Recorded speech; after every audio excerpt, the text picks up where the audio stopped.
ఇన్నేళ్ళు ఇలలో ఉన్నాము మనము చల్లని దేవుని నీడలో. గతించిపోయే కాలం స్మరించు యేసునామం, సంతోషించు ఈ నవోదయం.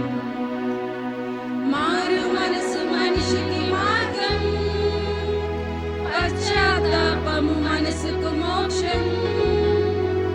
నీ పూర్ణ హృదయముతో మోకరిల్లుమా, నీ పూర్ణ ఆత్మతో ప్రార్థించుమా. పరిపూర్ణుడే పరిశుద్ధాత్ముడే కరుణించునే కలకాలం. ఇన్నేళ్ళు ఇలలో ఉన్నాము మనము చల్లని దేవుని నీడలో. గతించి